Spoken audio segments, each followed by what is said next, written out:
부동산 서입니다. 소리가 오늘 약간 고르지 않을 수 있다는 점, 화면 전환될 때 소리 조금 불편한 점 양해 미리 부탁드릴게요.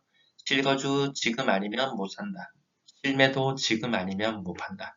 제가 생각했을 때는 지금 아니면 못 판다가 조금 더 우세인 것 같습니다. 지금 현재 매수 우위 시장임에도 불구하고 높은 가격을 경험했던 사람들은 저 가격 다시 가면 나 정말 다시는 못 사 하는 불안감.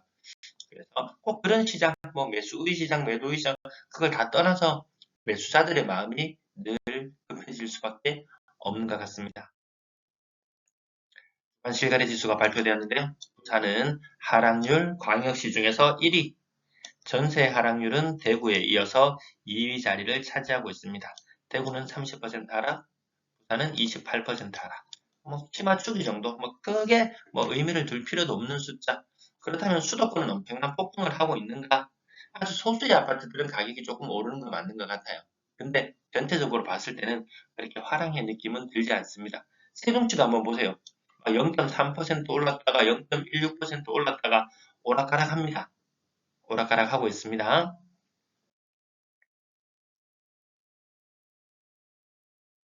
자, 특례보금자리로는 효과가 사라지고 나면 거래량 맥시멈 2,000, 미니멈 1,800. 특례보금자리론 8월 말까지, 이번 달 말 혹은 9월 말까지 남아있는 돈 있는 것 같습니다. 그 이후에는 아마 소진되고 재편성을 하니 많이 그런 이야기들이 나오는 것 같습니다. 매도 물량 휴가 갔나요? 네, 거래도 없고, 네, 매도 물량의 증가도 없고. 근데 그 와중에 전세 물량은 줄어들고 있어요. 월세 물량도 줄어들고 있어요. 전체 임대 물량도 줄어들고 있어요. 휴가 안 갔어요. 휴가 안 갔어요. 휴가가 문제가 아닙니다. 양 93건 오늘은 약간 많이 신고된 걸로 보여집니다. 93건 제 시뮬레이션 할 때는 금요일의 거래량은 90건 정도로 바라보는데요. 93건 턱없이 부족합니다. 내일도 만약에 거래량이 적게 신고된다면 400건 아래의 거래량. 이 근래 한 4개월, 5개월 동안 주간 거래량 기준으로 400건 아래로 나온 적은 없었어요. 자, 가격 한번 살펴볼게요. 3인비치. 누가 이렇게 비싸게 삽니까? 30평대 아파트는 하락률 몇 퍼센트? 30%. 그래서 한 10억 전후에 거래가 이루어졌었는데요. 12억 2천. 좀 오버하는 경향이 있는 것 같은데요. 네, 광안자이 한 15% 정도 빠져 있고요.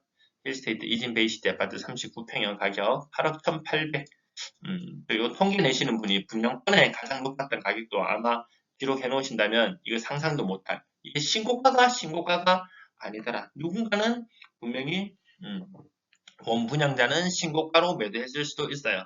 근데 높은 가격에 피를 주고 샀다가 손절하는 사람일 수도 있어요. 그래서 신고가의 의미도 한번 좀 다시 되새겨볼 필요는 있을 것 같네요. 해운대레미안 가격 한 28% 정도 빠져 있고요. 11억까지 갔던 것이 8억. 이런 거 갭 투자로 한다고 내 돈 한 3억 들고 있다가 갭 투자로 들어가서 집값 뭐 1억짜리 2억 오르기 힘들죠. 근데 5억짜리 10억, 15억 가는 그런 모습들을 봤기 때문에 이거 39평형 11억 이래가 되겠나? 15억 가자? 아마 이런 분위기였을 거예요. 그러면 내가 샀던 금액에서 3억을 만약에 벌게 되면 수익률 100%거든요.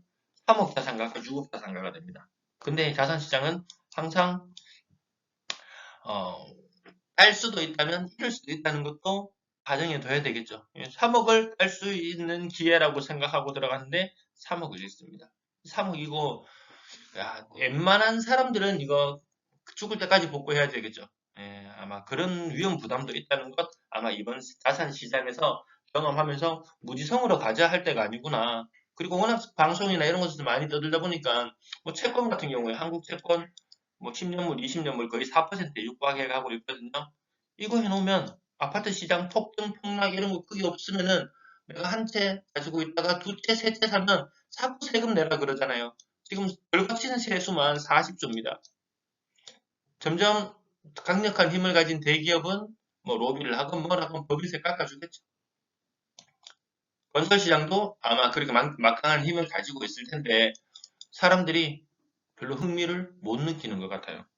이거 실거주 시장으로 이렇게 한번 자산 시장이 부풀려졌다가 푹 올려졌었다가 떨어졌다가 다시 반등했을 때, 이 시점에서 매수자의 심리가 어떤가 생각해 보면은 분명히 매수자도 그 이전 최고점의 가격을 기억하고 있어요. 다시 저 가격 가면 나는 다시는 못 사. 그러면 야, 지금이라도 사야 돼 하는 요 실거주자. 투자자들의 입장에서 이거 먹어봐야 10%, 20% 먹거든요. 뭐 비과세 기간 기다려야 돼, 기준주택 비과세 기간 기다려야 돼부터 생각보다 복잡해요. 그런 공식들을 딱 맞춰서 차근차근 했을 때 2년 후에 내가 지금 투자의 목적으로 들어갔다. 2년 후에 내가 팔려고 했을 때 만약에 기존 주택 가격이 큰 변동이 없는 상태라면 내가 기존 주택을 분명히 처분해야 되는 그런 문제들도 생겨요. 근데 그렇게 돼서 부동산 시장이 화랑이 아니다. 그러면 그 자산 처분에 문제가 생겨요. 그러면 멀쩡하게 비과세 받고 엄청난 혜택을 누리고 팔 수 있었던 그런 기회를 자기 손으로 자기 발로 차버리는 그런 역효과가 날 수도 있거든요. 그래서 지금 투자자들 10% 20% 먹으려고 그전에 기존에 가지고 있던 아파트 비과세 몇 억씩 되는 그런 물건들을 날려버린다? 그거 어설프게 욕심 부리다가 제한테 굴러 들어온 복마저도 사버릴 수도 있습니다.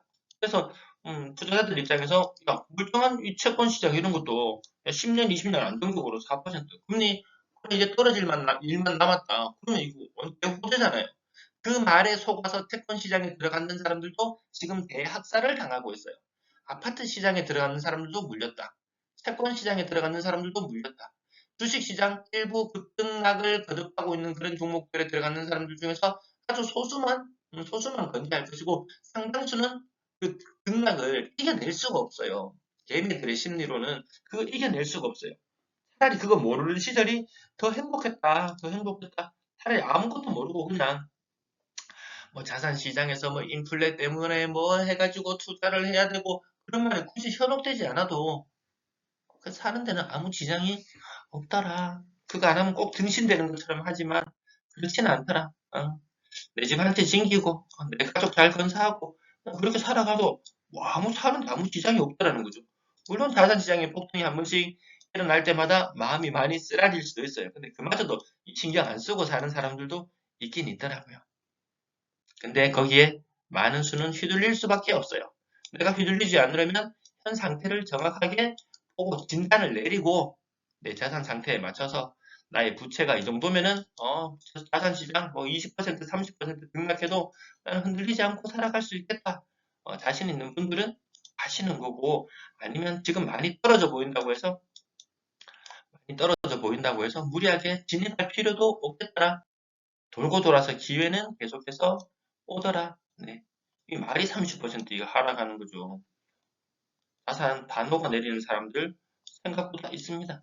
자산 시장 한번 녹아내리고 동작돈 한번 녹아내리고 나면은 이거 기사의 생각하기가 쉽지 않습니다. 오늘장 새마을금고 뉴스가 떴죠. 네, 좀 부실한 곳들 대출 중단. 대출 중단하면 어떡합니까? 그럼 더 급한 사람들 중금리라도 대출 받아야 되는 사람들 자금줄이 막혀버리잖아요. 1금융권 가면 대출 해주는 줄 아세요? 금리 5만상 높아요. 금리 5만상 높습니다. 주담대 받으려고 한번 가보세요. 5만상 높습니다. 신용대출 금리도 막 5% 후반. 어떤 사람 어제 글 올리는 거 봤거든요. 내가 몇 년 전에 받을 때는 3%에 받았는데 지금 5% 후반 금리가 9배로 올랐어. 근데 원금은 갚으려고 해도 돈이 안 나와. 돈이 안 나와. 죽었다 깨도 진짜 이거 한 5천만 원, 그 사람 5천만 원 빌렸던데요. 월급에서 쪼개고 해가지고 갚는다고 해봐야 이자 갚는다고 계속 바쁘다 보면은 이 원금 갚는 게 생각보다 쉽지 않아요. 그래서 문제 없다. 치과 보러면 다 해결된다. 라고 해서 들어갔던 사람들 해결 안 됐어요. 몇 년 전에 유행했었던 거 있죠. 한 5억짜리 분양하면 이 5천만 원만 있으면 된다. 5천만 원만. 이것만 있으면은 나중에 집 들어갈 때 되면 10억 되고 다 해결된다라고 했던 사람들 어떻게 됐나요? 지금 연락 두절된 사람 많죠. 이렇게 못 이겼던 사람들 괜히 투자 권유했다가 사람마저 잃는 그런 지난 모습이었습니다.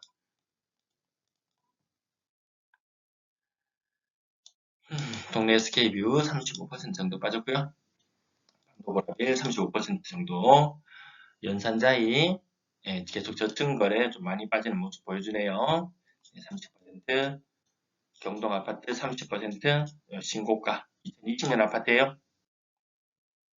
네, 혹은 쓸데없는데 제가 너무 열을 올리는 것 같습니다. 사직 성형매가 35% 정도. 이런 것들 막 나오죠. 35% 떨어지는 거. 급해서 비싸게 안 사도 괜찮겠더라. 망미동 이편한 고층인데요. 고층 대비 40% 정도, 삼성 그린코아 20% 정도. 35% 40%이 매수자 우위 시장이라는 사실을 많은 사람들이 잊어요. 근데 심리상으로는 매수자 우위 시장이라고 하지만 이 매수하려고 하는 입장에서는 누가 또 낚아채가는 거 아닐까 마음이 좀 불안해질 수 있어요. 파는 사람은 더 답답합니다. 진짜 집 보러 안 오면 환장하거든요. 매수자도 마음 급하지만 매도자도 급한 사람은 마음이 굉장히 급합니다. 그래서 막 머리 빠지고 소화불량 오고 뭐 하고 막 팔려고 내놨는데 그렇게 해서 좀 고통받는 사람들도 저는 목격을 하거든요. 그 고통 말로 다 못합니다. 그렇다고 이게 막 20%씩 내가 보탬해 주고 사는 거 1억씩 돈을 날려버리게 되면은 이거 어디 가서 복구합니까? 이거 어디 가서 복구합니까? 그래서 너무 높은 가격에 안 사는 것만 해도 너무 급한 가격에 안 사려면 너무 조급해하지 않는 것만으로 해도 충분하더라. 지금 매수 실거주 목적으로 매수를 대기하고 계신 분들, 여러분들에게 기회는 있습니다. 언제? 언제든지 기회는 있더라.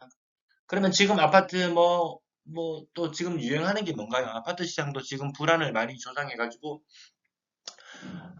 뭐 부실공사라든지 뭐 무량판 구조라든지 뭐 이런 부분들을 부각하면서 그러면 아파트 시장이 좀 위험할 수도 있겠구나. 아파트가 좀 위험할 수도 있겠구나. 얼마 전에 지진 3.5 막 이런 거 일어나고 그런 모습들 아니면 뭐 지하 주차장이 붕괴된다든지 이런 모습들을 봤을 때 아파트 좀 위험할 수도 있겠구나. 이게 아니고 이런 식으로 하면 건물 제대로 못 지을 거야. 그러면 또 폭등할 거야. 무조건 폭등입니다. 폭락.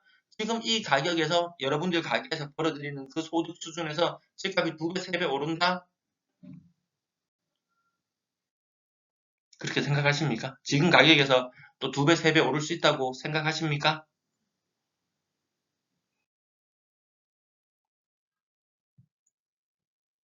네, 뒷부분들 6억 이상 거래도 정점을 찍고 내려왔고요.